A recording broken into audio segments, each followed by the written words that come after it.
What's up, guys? So today I'll give you a quick overview of the hatch and the progress that it's made since I got it. I was gonna make some videos between buying it and now, but I wasn't sure about the whole YouTube thing. But now that I'm giving it a shot, I missed some prime content, but such is life. So the most noticeable thing is it's a different color. I bought it silver, but I wrapped it in gloss orange. I own my own wrap shop here, hence the graphics, rolling wraps on the sides. Went with a color that not very many people ever do on any car really, let alone Civics, but I also did a 99 2000 front, which is a must in my opinion for EKs.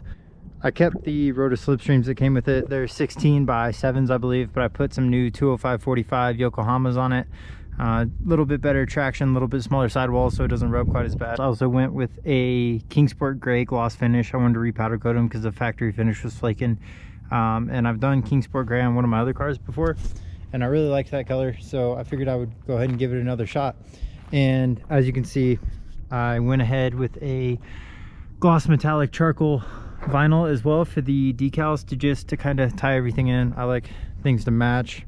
I did a front and rear lip and the CTR spoiler, which is actually a factory CTR spoiler. I took the wing risers out of, so it gives it a factory look. I wasn't a huge fan of the wing risers. So like I said in my last video, it had red carpet, some red NRGs that I didn't really like. They were pretty flimsy, like the back on them kind of wiggled a lot, which was pretty unsettling. I wasn't too sure I liked that, so for the meantime I went ahead and sold those and just put the stock EK seats in. I do have some more seats coming. Well, they should be in this week actually, so I'll get a review of those as well. But had to get rid of that trash NRG steering wheel, go with the suede Sparko that I got online for a killer deal.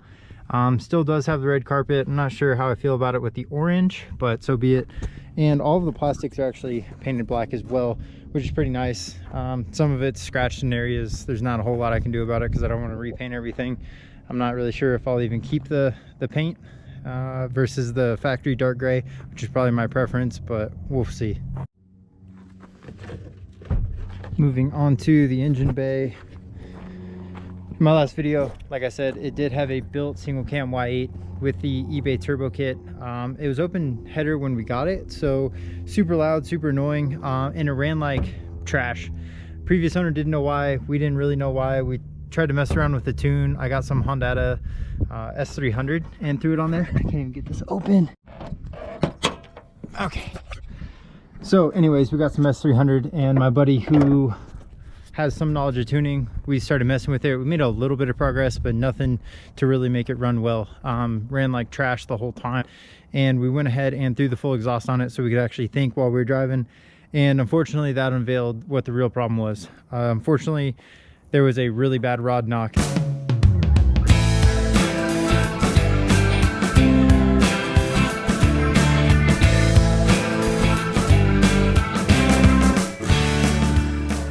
That we just couldn't hear over the open downpipe, and so that motor ended up coming out, and we were in a rush to get it ready for a car show that my shop was sponsoring, so we didn't really have time to tear the motor apart in the meantime. So one of my good buddies had a spare D16 Z6 out of his EG along with the SI trans, so I bought that off of him for cheap. On Friday night, we pulled the Y8 out of the hatch, then we pulled the Z6 out the next morning out of his EG, and then we threw it in my hatch that same evening. So within 24 hours, we had pulled 2 motors, installed 1 motor. We got everything running. We just bolted the turbo kit to the stock Z6, and she runs.